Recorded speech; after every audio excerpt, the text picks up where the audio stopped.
meus queridos amigos e amigas, mais uma vez juntos para falarmos um pouco dos ensinamentos de Jesus. Vamos agradecer ao Pai por essa oportunidade, aos bons espíritos que com certeza sempre nos auxiliam, agradecendo e pedindo a eles que nos estimulem a praticar tudo isso que nós lemos, que nós falamos, que nós aprendemos no nosso dia a dia. Que assim seja.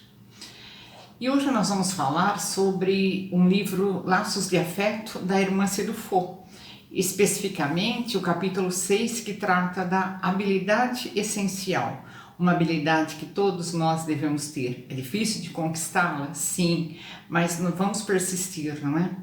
E então esse capítulo ele começa com uma citação de O Livro dos Médiuns, lá do capítulo 29, do item 333. Ela nos diz o seguinte, essa citação: a caridade e a tolerância são os deveres primários que a doutrina espírita impõe a seus adeptos. A palavra impõe é pesada, não é? Mas olha, a caridade e a tolerância são impostas pela doutrina espírita. Então nós que procuramos estudar a doutrina espírita, que nos dizemos espíritas, nós devemos ter por obrigação a prática da caridade e da tolerância, né?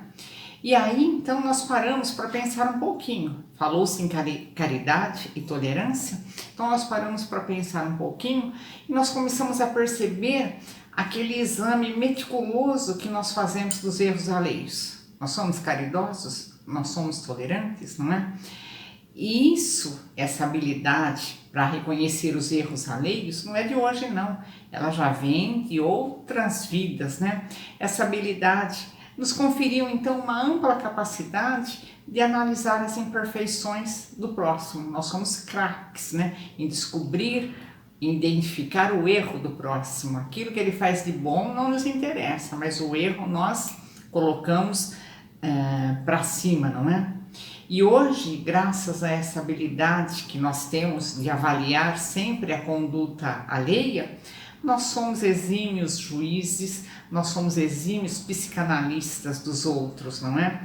Nós temos assim inúmeras possibilidades de encontrar as causas, de encontrar as razões para todos aqueles desatinos que ocorrem fora da esfera do eu, né? Do outro eu sei de tudo, mas e de mim?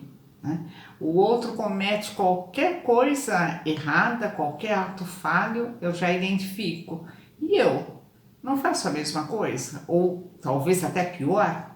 Não é? Então nós somos exímios juízes e psicanalistas do outro, ou dos outros. E de nós. Nós devíamos primeiro sermos juízes de nós mesmos, psicanalistas de nós mesmos, nos analisarmos, nos julgarmos para melhorar, não é?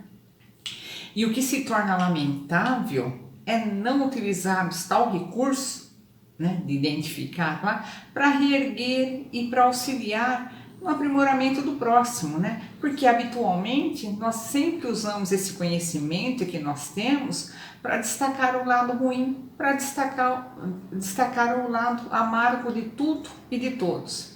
Se nós tivéssemos essa habilidade essencial que nós estamos tratando aqui nesse capítulo, nós identificaríamos a falha, sim, não é? O que é natural, mas não valorizaríamos essa falha, procuraríamos reerguer, auxiliar, não é?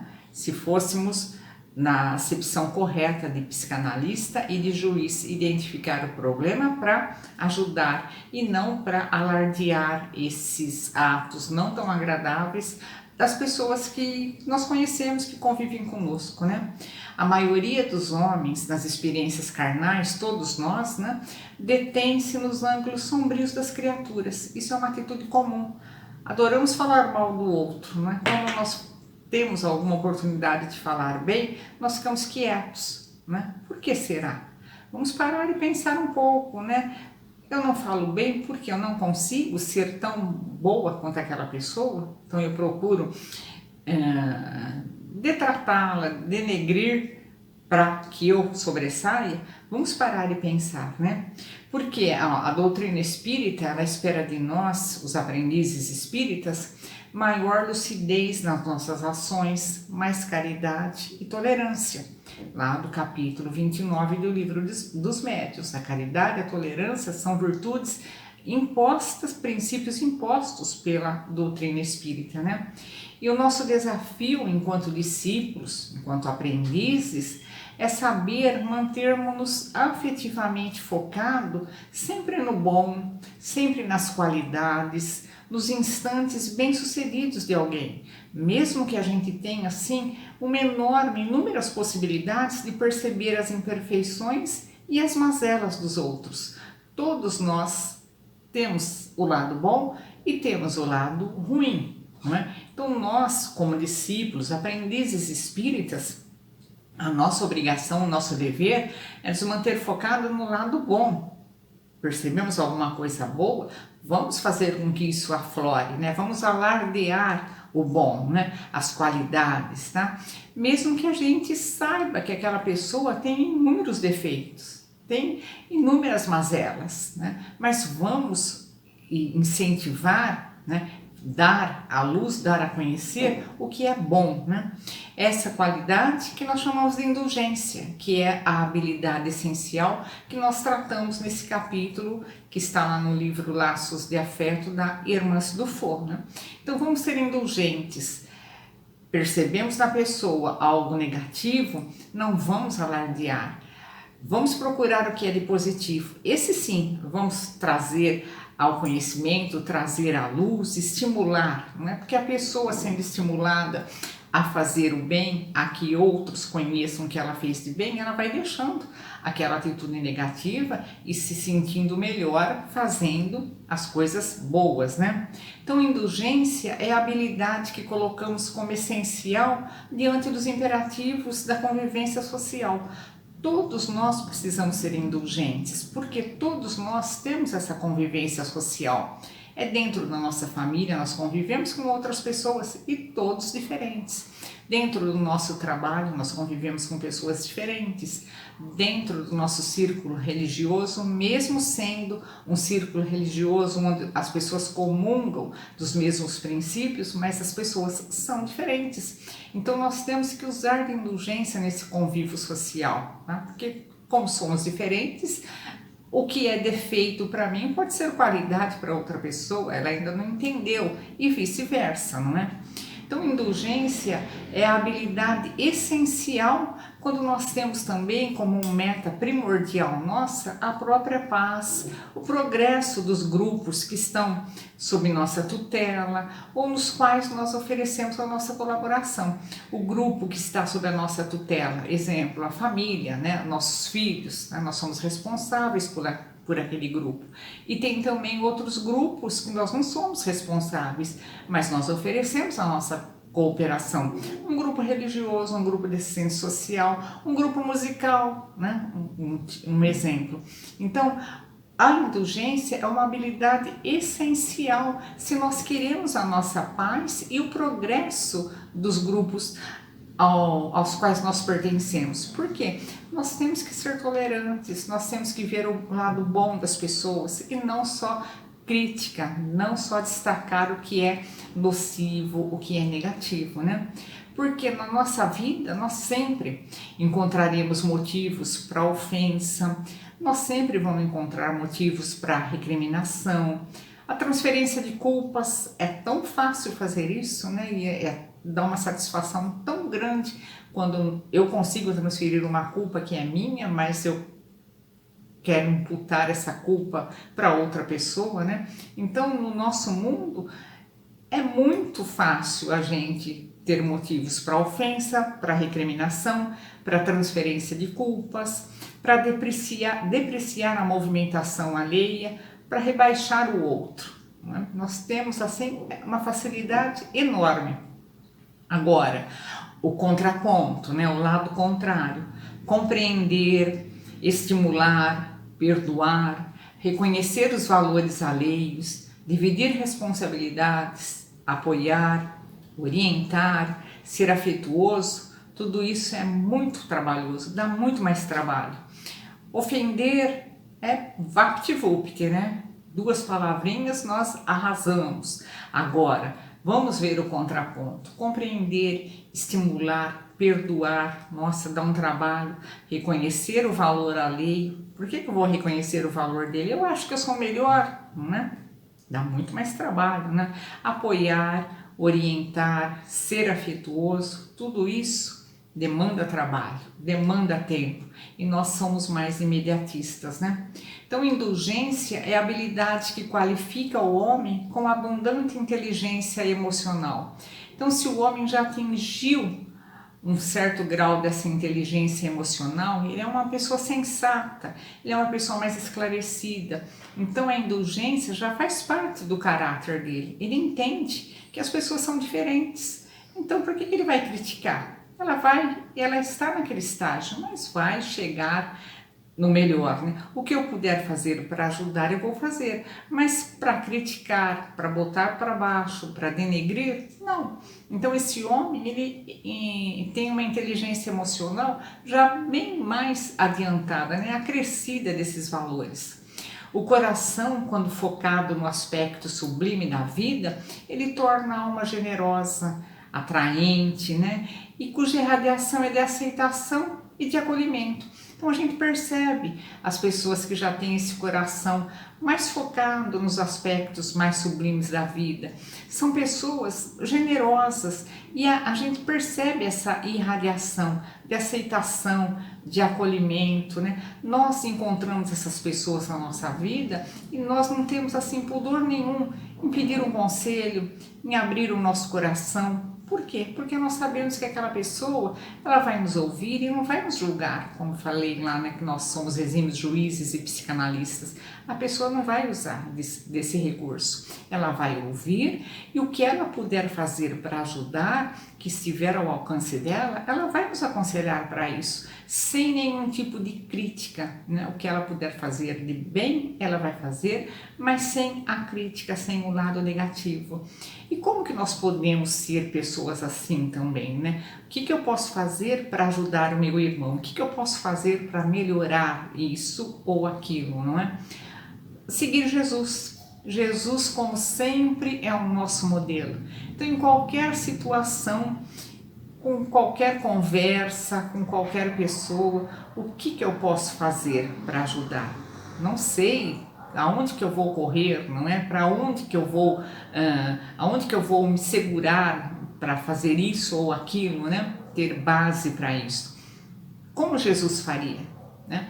E daí agindo da mesma maneira ou da maneira mais próxima possível. Não há erro. Jesus, como sempre, é o nosso modelo para tudo. E nós percebemos que Jesus, em momento algum do seu ministério de amor, nós percebemos nele alguma atitude destacando o mal. Jamais, jamais. Todas as passagens, Jesus nunca destacou o mal. Nenhuma atitude deu destaque para o lado negativo, né? Embora Jesus fosse muito astuto, muito vigilante, tinha um conhecimento extraordinário, né?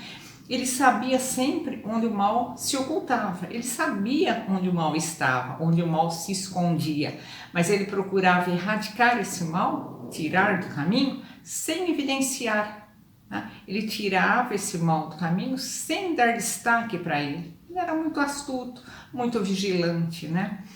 Com a pecadora, uma das passagens que nós temos conhecimento, ele lembra que quem estiver sem pecado, atire a primeira pedra, né? Essa mulher chega trazida por várias pessoas até Jesus e eles colocam, olha, essa mulher foi pega em adultério e a pena é o apedrejamento, né? O que o senhor acha? Não é? O senhor autoriza ou não? Queria aí a opinião de Jesus. E o que ele fala? Muito assim, astuto, né? Muito sagaz, ele responde para a multidão: tudo bem, quem estiver então sem pecado, que atire a primeira pedra. Porque ele sabia que todo mundo tinha o seu lado sombrio, o seu lado negativo, todo mundo tinha um pecado, alguma coisa falha, né? Um ato falho.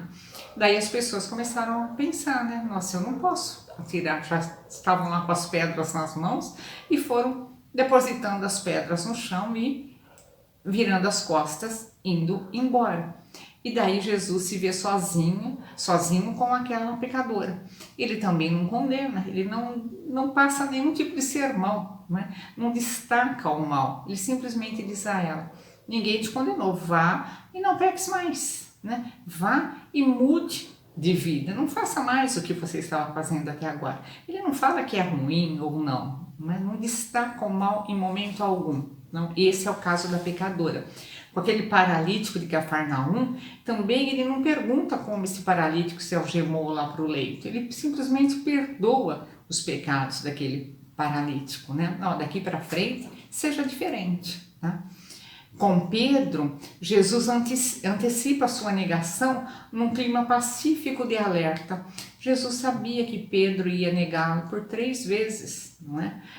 É um mal, mas ele não destaca, ele não fala nada. Ele antecipa a negação em clima pacífico e alerta, sem menosprezar o Pedro, né? Por quê? Em respeito aos limites da coragem do Pedro. Ele sabia que a coragem dele não ia além daquele ponto, tá? Então ele aceitou, ele sabia dessa negação, aceitou, não criticou, não fez menção do que ia acontecer, do que poderia acontecer, do mal que estava por vir, né? Com Judas, ele usa também de amor extremado, sabendo o que ia ocorrer daí a pouco, né? Ele permanece em silêncio, ele evita revelar o mal de que ele próprio seria a vítima. Ele sabia que Judas iria traí-lo, né? E ele não fala nada, ele não destaca esse mal, mesmo ele sendo a própria vítima desse mal, que Judas traz Jesus e Jesus acaba crucificado, né? Então, depois ele consente que Maria de Magdala, aquela pecadora, seja a mensageira da sua ressurreição. A Maria que deu essa primeira notícia de que Jesus já não estava mais naquele túmulo, que ele havia ressuscitado, não é? Ela foi a mensageira da ressurreição, inaugurando assim aquele período de misericórdia, daquele esforço reeducativo que a Maria de Magdala teve, né? Jesus esquece o passado deturpado, passado depravado que ela teve e consente que ela seja a mensageira da ressurreição. Por quê? Maria de Magdala melhorou muito depois da sua vida desregrada, desse encontro com Jesus. Ela começa a segui-lo, ela admira muito Jesus, todos os seus ensinamentos ela absorve de uma tal forma que ela tem que passar essas boas notícias para frente. E aonde que ela vai? Ela vai para o Vale dos Leprosos, que os leprosos eram pessoas excluídas da sociedade por causa do contágio da doença, ficavam em tipo de guetos, não é? E Maria de Magdala vai até eles, não se importa em ser contagiada com a lepra, para passar as informações, as notícias, a boa nova que Jesus trazia, né? Devemos, ao contrário, quando nós formos falar com as pessoas, usarmos essa habilidade essencial, né, que é a indulgência, quando nós quisermos alertar, repreender, porque alerta e a repreensão são instrumentos também corretivos, são necessários. Nós não podemos passar a mão da cabeça de pessoas que nós sabemos que estão fazendo coisas erradas, né, ou não tão corretas, né? Nós temos sim que alertar, nós temos que repreender, senão nós seremos omissos ou coniventes, daí nós é que estaremos errando, tá? Mas vamos tomar cuidado, nós temos que ter essa habilidade essencial, essa indulgência, quando nós formos falar com essa outra pessoa, trazermos essa pessoa à realidade, né? Tentarmos explicar para ela o que é correto, né? Realizar isso através de um diálogo franco, amoroso, fraterno, elevado. Não vamos espezinhar a pessoa de maneira alguma para não criar nenhum tipo de neurose, para não criar nenhum tipo de melindre, não é? Temos que ter muito cuidado com o que nós falamos e como nós falamos, né? E uma grande oportunidade que nós temos também de fazer dessas conversas, não é? Conversas educativas, verdadeiros momentos de reconsideração, né? Uma conversa entre amigos mesmo, verdadeiros momentos de reconsideração, um autoexame, serve para a pessoa que eu estou me dirigindo, mas serve para mim também, né? Para que aquela pessoa se sinta estimulada a começar essa transformação e com a nossa ajuda, né? Relações permeadas ali na indulgência são sempre relações educativas. Por quê? Porque elas ressaltam, elas fixam valores positivos, né? Elas estimulam o auto-amor, elas estimulam o auto-perdão. Olha, você errou, tudo bem. O que está feito, mas você pode agir de maneira diferente, você pode corrigir isso que você fez, que não está correto, estimular sempre a pessoa para o melhor, não é? Para ir para frente, né? Assumamos então o compromisso renovador sempre de descobrir em cada passo da existência, né, as justificativas saudáveis. Não vamos ficar batendo nas críticas, né? Vamos perceber as justificativas saudáveis do agir humano. Por que faz assim, não é? Vamos buscar aquelas razões profundas dos atos alheios, né?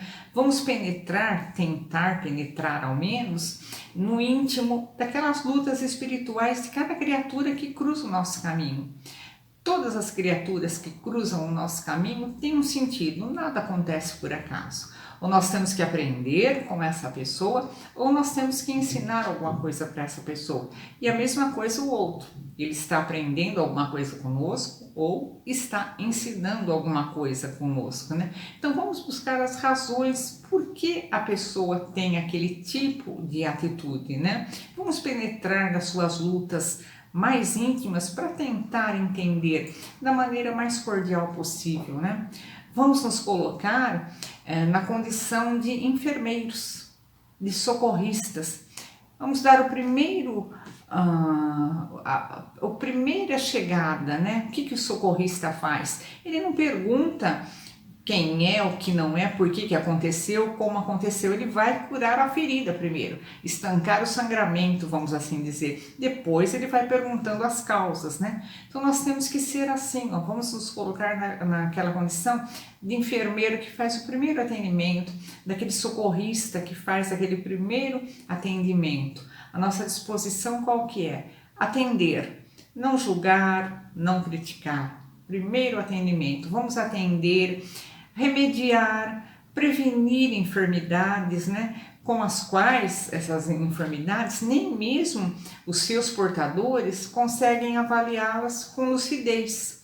Por quê? Eles estão num estado, às vezes faz aquela mesma coisa que nós taxamos como errada, é uma atitude negativa, mas é um vício, né? Não conhece o outro lado. E nós precisamos não incentivar, não dar corda para isso, mas mostrar o outro lado da moeda. Não, porque assim, experimente dessa outra maneira. Acho que você vai se sentir melhor, né? Darmos outras opções, né? Porque o ser humano, ele está doente na sua autoestima, né? E reforçar os aspectos infelizes das suas ações é sobrecarregá-la com mais sombra e mais dor. Então, se a pessoa já está num momento que não é muito bom, né? E se a gente fica reforçando, repisando esses aspectos infelizes, o que nós acrescentamos para essa pessoa? Mais sombra, mais dor, né? Ela se sente mais pesada, mais sobrecarregada ainda, né? Nós temos não que mostrar o outro lado, né?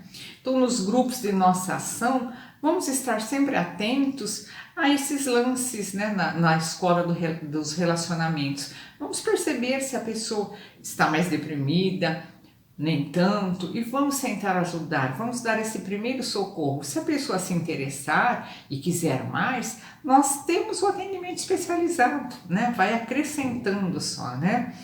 Porque aquele companheiro ofendido na nossa atuação enérgica é muitas vezes alguém decepcionado com aquelas próprias expectativas que ele nutria sobre nós mesmos, né?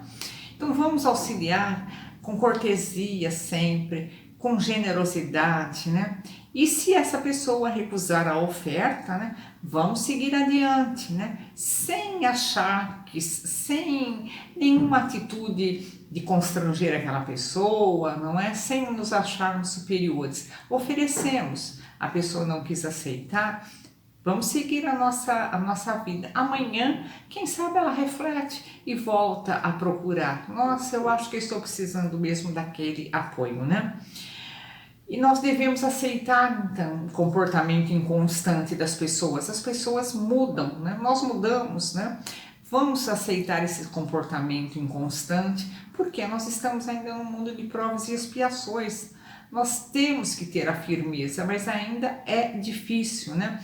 Vamos sempre tentando fazer o melhor e colocando sempre aquela ideia para o outro também, né? Porque nódoas, empecilhos de vários matizes sempre estão nos serviços do Senhor. Sempre que nós nos propomos a algum serviço em benefício do Senhor, nós encontramos mesmo alguma coisa que impeça, alguma coisa que dificulte, pessoas que não são tão agradecidas, alguma coisa desse tipo, não é? São testes, né, para ver se nós persistimos, né? Por esse motivo, vamos continuar sim nesse caminho estreito, não procurar as facilidades, não é? Vamos permanecer nesse caminho, mesmo que ele seja estreito, mesmo que ele tenha um pouco mais de dificuldade, porque ele é o caminho certo, né? Vamos cultivar dia após dia essa habilidade essencial, que é a indulgência.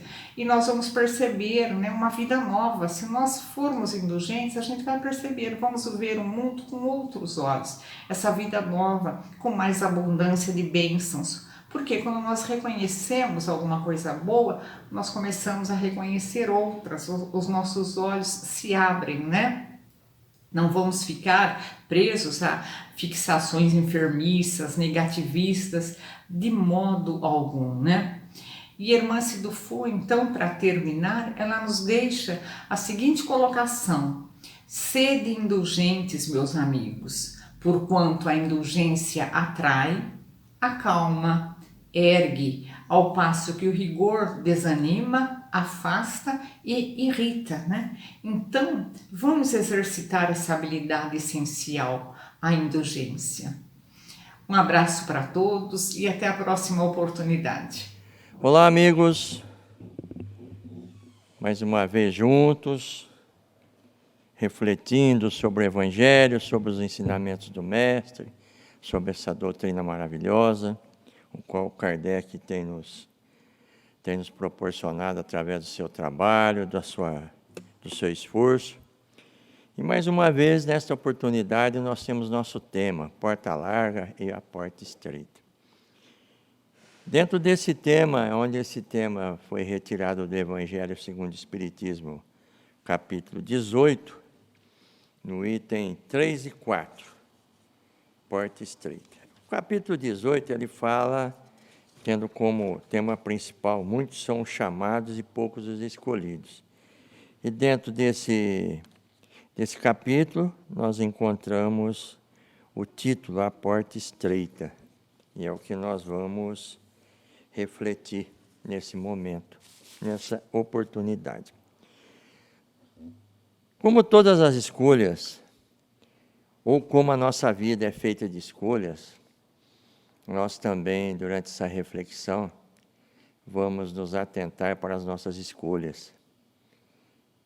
Aquilo que para mim é mais fácil, aquilo que eu posso estar acomodado à situação do mundo, num planeta de provas e expiações, dentro da maldade, dentro da malícia, dentro de contextos gerais que podem me levar à aflição de alma, à tristeza, ao não progresso espiritual, à estagnação espiritual. Ou eu posso escolher com dificuldade, com lutas, com resignação, abrindo mão de muitas opiniões pessoais, de muitos sentimentos, e buscar o progresso moral e espiritual. São escolhas, são fatos em que eu vou dando meus passos, eu vou caminhando, e vou buscando luz, vou buscando entendimento através das palestras, buscando da espiritualidade através de oração, o que eu preciso. Batei e abri-vos-á, buscais e achareis.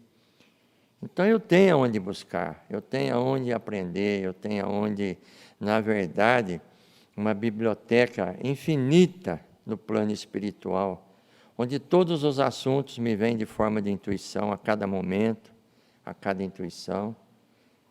E no plano material eu tenho ali o Livro dos Espíritos, o Evangelho segundo o Espiritismo, o Pentateuco e muitas outras literaturas que vêm nos esclarecendo, nos ensinando a como caminhar nessa encarnação. Então nós vamos fazer a leitura, né? Capítulo 18, Evangelho segundo o Espiritismo, e nos Evangelhos em Mateus capítulo 8, no verso 13 e 14. Entrai pela porta estreita, porque larga é a porta, espaçoso o caminho que leva à perdição. E muitos são os que entram por ela. Que estreita é a porta e que apertado o caminho que leva para a vida. E com poucos são os que acertam com ela. E perguntou-lhe alguém: Senhor, são poucos então os que se salvam? E ele lhes disse: porfiai, por entrar pela porta estreita, porque vos digo que muitos procurarão entrar e não o poderão. E quando o pai de família tiver entrado e fechado a porta, vós estareis de fora e começareis a bater a porta, dizendo: abre-nos, Senhor. E ele vos responderá dizendo: não sei de onde sois. Então começareis a dizer: nós somos aqueles que em tua presença comemos, bebemos, a quem ensinaste nas nossas praças. E ele vos responderá: não sei de onde sois, apartai-vos de mim, todos os que obrais a iniquidade. Ali será o choro e o ranger de dentes, quando virdes que Abraão, Isaque, Jacó e todos os profetas estão no reino de Deus, e que vós ficais fora dele, excluídos. E virão do Oriente, do Ocidente, e do Setentrião, e do meio-dia, muitos que se assentarão à mesa do reino de Deus. E então, os que são os últimos serão os primeiros, e os que são os primeiros serão os últimos. Esse é o textuário do Evangelho que está em Mateus, né? Então, agora nós vamos ler os comentários de Kardec em cima dessa passagem, dentro da visão espírita, né? Logicamente que Jesus usava a sua forma de expressão naquela época, né? Onde, na verdade, queria ele dar um chacoalhão naquelas pessoas, colocando-os a entender o fator de escolher um ou outro caminho e as consequências, dentro da terminologia ou dentro da linguagem em que, naquela época, as pessoas poderiam entender. Logicamente que, hoje, dentro da doutrina espírita, depois do século XIX, em que Kardec nos traz tantas informações do mundo dos espíritos, a visão daquilo que é falado é outra, né? Não que estamos contradizendo o que Jesus disse, não. Ele usou essa forma de expressão para, na verdade, dar um chacoalhão no povo da época, né? Para que pudesse, assim, aqueles que estivessem prontos, preparados, pudessem despertar naquele momento e buscar um novo caminho para a sua vida, entendendo, modificando assim os seus sentimentos, os seus passos e as suas escolhas. Kardec diz assim: a porta da perdição é larga, porque as más paixões são numerosas e o caminho do mal é o mais frequentado. Por quê? Por causa que estamos num planeta de prova e expiação, ainda a tendência do mal é maior, né? A da salvação é estreita, porque o homem que deseja transpô-la deve fazer grandes esforços para vencer as suas más tendências, e poucos se resignam a isso. Completa-se a máxima: são muitos os chamados e poucos os escolhidos. Está aí. Os evangelhos estão sendo pregados, estão sendo anunciados, né? As lives estão aí a todo momento, dentro da doutrina espírita, dentro de outras denominações, mas as informações estão chegando. Basta para cada um de nós observar o que está sendo falado, com ouvidos de ouvir, atentos naquilo que possamos modificar na nossa vida. Né? Como diz Kardec, com muita resignação, com muito esforço. Porque quando diz lá, porfiai por entrar pela porta estreita, quer dizer, esforçai-vos, né? Debatei, buscai. Eu tenho dúvida, não entendi, bom, aonde eu vou buscar, que informação, que maneira, né? Qual que é a procedência, qual que é o ponto principal de tudo isso que eu estou buscando? É ter em mim a noção do bem. É buscar o bem. Mas o bem para quem? Para os outros? Para mim? Em que circunstância eu devo fazer tudo isso? Basta para nós darmos o primeiro passo. Basta para nós colocarmos em nós a primeira semente da mudança, da necessidade da mudança. Entendermos que é necessário para nós uma mudança na nossa vida. A partir daí, nos esforçarmos. Como diz aqui, Livro dos Espíritos, no item 919, qual o meio mais prático e eficaz que tem o homem de se melhorar e de resistir à atração do mal? Os Espíritos respondem a Kardec. Um sábio da antiguidade vos disse: conhece-te a ti mesmo. Não é? O conhecimento de si mesmo é, portanto, a chave do progresso individual. Quando estiveres indecisos sobre o valor das nossas ações, né, das vossas ações, das nossas ações, vamos nos incluir nesse ensinamento, inquirir como a qualificareis se alguém praticar tal atitude que estamos praticando contra nós, ou em nós, ou para nós. Como que eu vou me sentir? Aí eu já começo a ter um balizamento, vamos dizer assim, do que está correto e do que não está correto. Bom, eu faço tal coisa. Se alguém fizer tal coisa perto de mim, é aí que entra o julgamento. É aí que entra aquela parte, não julgueis, para que não sejais julgados. Da mesma forma, tem outra parte no Evangelho que diz assim, que estamos incomodados com o cisco no olho do nosso irmão, e em nós está um argueiro, quer dizer, em nós está um grande mal. Primeiro mal que está em nós, o de ficar reparando, de ficar observando o erro dos outros, e os nossos mesmos estão acontecendo, estão nos contaminando, estão, na verdade, ofuscando a nossa vida, tirando de nós a oportunidade de fazer o bem, né? Estamos falando em bem, estamos falando em mudança. Mas o que é o bem? O que é o bem? Como que eu defino o bem? Cada um particularmente define o bem de que maneira? E para que tenhamos uma forma de começar a nossa reflexão com relação ao bem, no Livro dos Espíritos, 631, 631, o que é o bem? Qual a dificuldade de fazer o bem? Não está no Livro do Espírito, mas eu coloquei essa interrogação para que nós possamos fechar a reflexão. Tem meios o homem de distinguir por si mesmo o que é o bem do que é o mal? Pergunta dos Espíritos. Pergunta de Kardec aos Espíritos. Sim.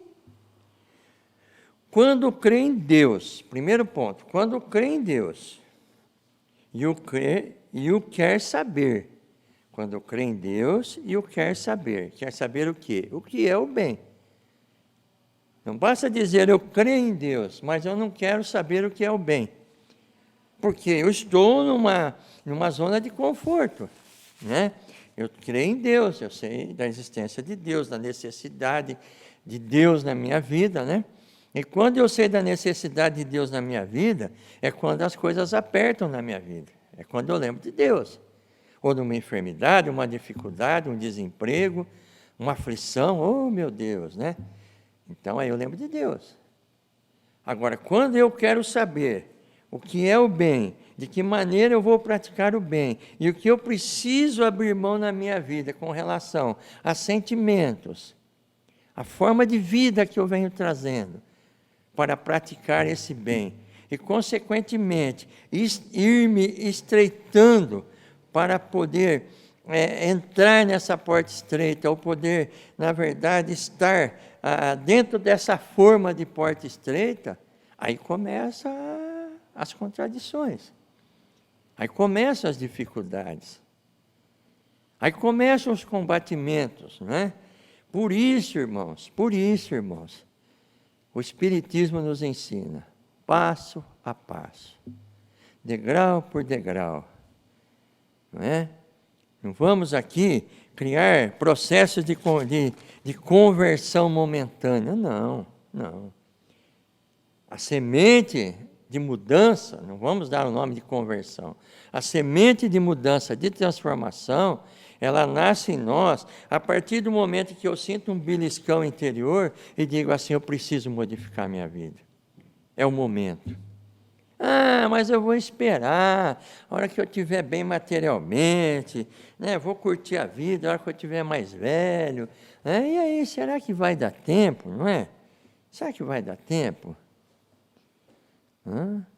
Será que o tempo que vai me restar nessa encarnação será o suficiente para o processo dessa mudança? Ou eu vou para o plano espiritual endividado, não é? Com ociosidade, com a minha consciência dizendo assim, você deixou de fazer, você está vindo endividado, você perdeu o seu tempo na Terra. Será que é o tempo? Então, a partir do momento que eu começo a pensar em uma mudança, a refletir e entender que eu preciso mudar, é o momento. É o momento. Aí eu tenho que levantar da minha ociosidade, levantar do meu comodismo e começar a dar os passos. Levanta e anda. Né? Levanta e anda. Saiamos dessa paralisia espiritual. Né? Sim, quando crê em Deus e o quer saber. Deus lhe deu inteligência para distinguir um do outro. Então, nós temos inteligência. Fazer o bem, qual que é a dificuldade em fazer o bem? Para algumas pessoas, fazer o bem é o sacrifício. Muito difícil. Por quê? Por causa do seu estágio evolutivo. Por causa do seu conhecimento. Por causa da sua estrutura espiritual, moral. Mas o que é fazer o bem? É dar tudo que eu tenho aos pobres, é distribuir tudo? Não.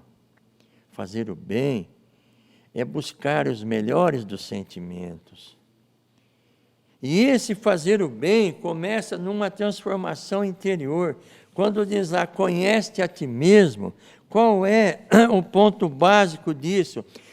Eu, me conhecendo, eu começo a entender o quê? Se eu tiver, primeiro ponto, de buscar no meu interior as minhas dificuldades de transformação. Coragem, precisa coragem. Ah, não, mas não é bem assim, não. Julgar os outros, observar o erro dos outros é muito fácil. Então, mas quando eu começo uma autoanálise, eu falo assim, poxa, esse ponto aqui não está legal. Eu estou sendo arrogante, eu estou sendo presunçoso. Eu estou sendo egoísta com essa pessoa que está do meu lado, convivendo comigo há anos. Né? Casamentos de 20, 30, 40 anos, em que a infelicidade se estabelece no casal porque um deles é egoísta. Pensa em si. Então, esse meu cônjuge, essa pessoa que está comigo, tudo bem, ela está aqui comigo, ela está aqui para me servir. Ela que é assim. Não, espera aí. E a felicidade dela? E o que ela pensa? E o que ela precisa? Então, um relacionamento a dois, ambos se servem. Ambos se dão atenção. Não é aquele que está lá como um ditador dentro do lar. A minha palavra é ordem. Não, e o diálogo? Aí, o que acontece? Vem os filhos. Porque toda a formação, todo o tronco de uma árvore, ele vai, se for sadio, vai gerar galhos sadios, folhas sadias, frutos sadios. E isso vem do quê? Vem lá da raiz. Vem lá do interior de cada um, da formação de cada um. É dessa raiz.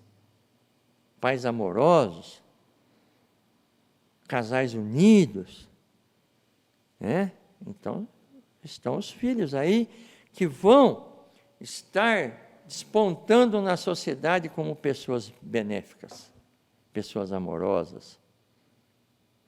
Isso é fazer o bem. Eu começo fazendo bem por quem? Por mim. Eu faço bem para mim. De que maneira eu faço bem, pessoal? Modificando os meus caminhos, as minhas atitudes.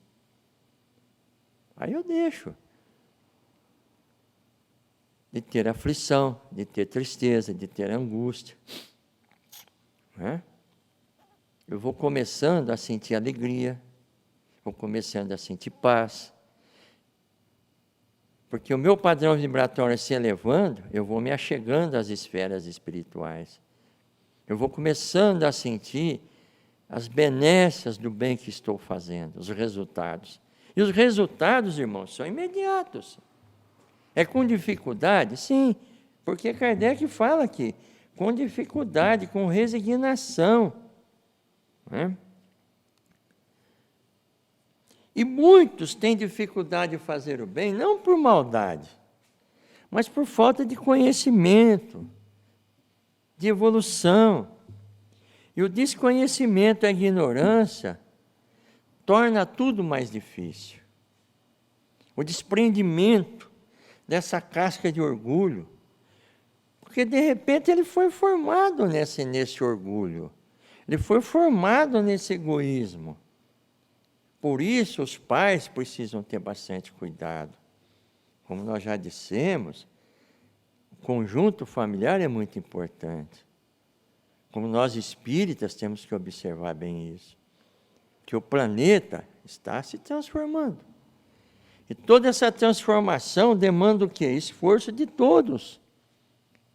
A dedicação de todos.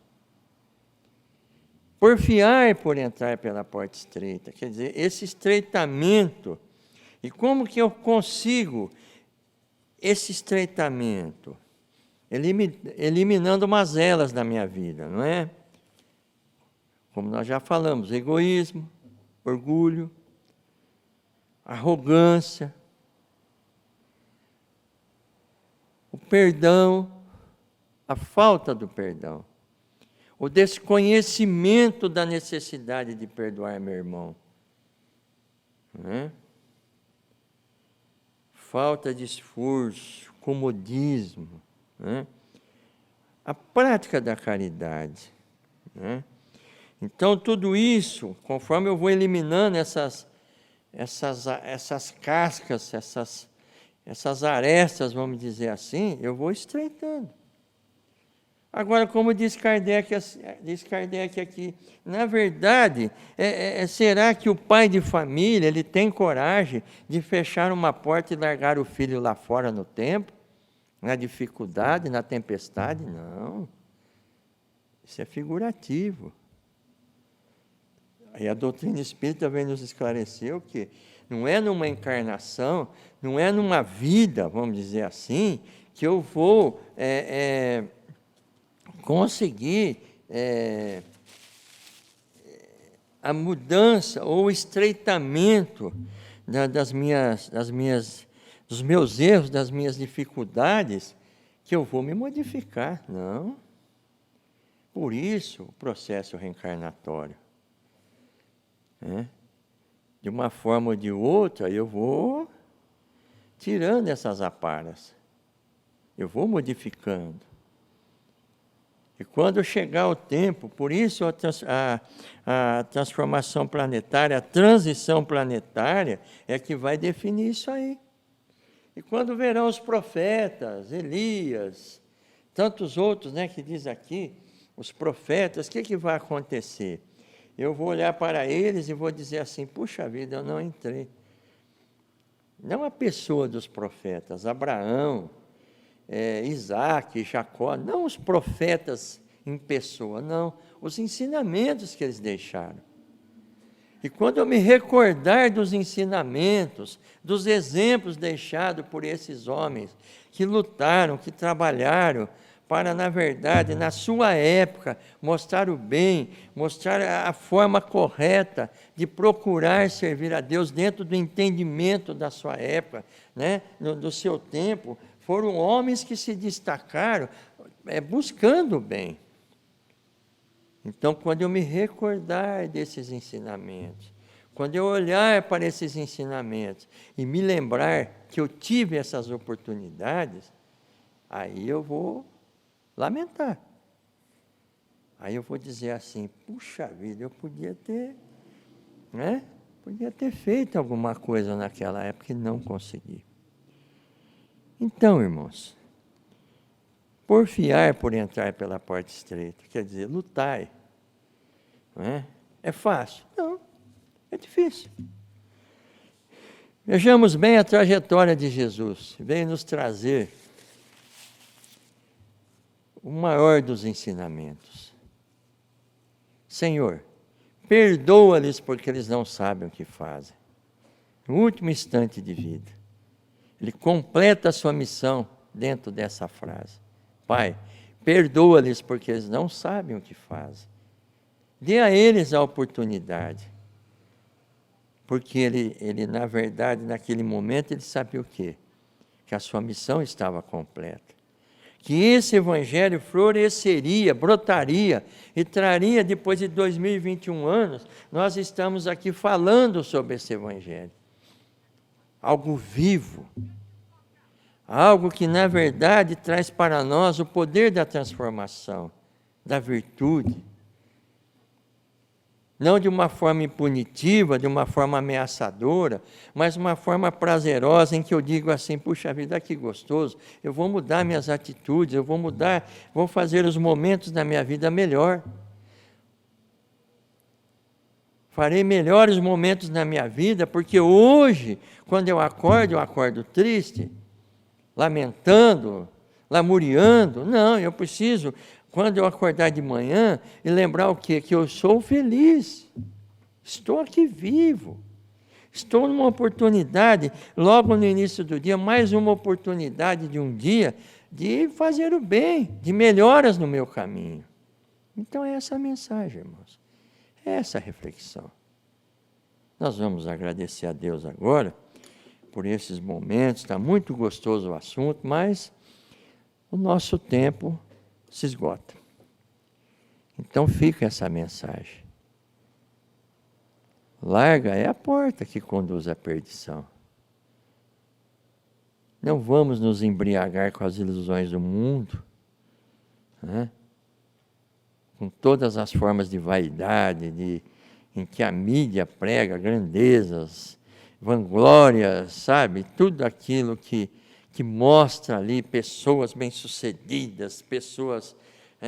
O que mais mostra nessas mensagens de novelas, praticando o mal para o outro, e vai tantos capítulos de maldade, aí no último capítulo da novela se transforma. Aí o inimigo tem um fim trágico, e aí a pessoa que sofreu a novela toda, puxa vida, tá Mas foram tantos capítulos de exemplo de maldade. Mostrando o quê? Que o nosso inimigo é castigado. E não é essa a mensagem. Não é essa a ideia. A ideia é que nos melhoremos, que nós, buscando o bem para nós, exemplificando o bem, nós possamos mostrar ao mundo, aos que nos rodeiam, a possibilidade também de fazer o bem. Então é essa a nossa reflexão de hoje. Vamos agradecer a Deus? Vamos.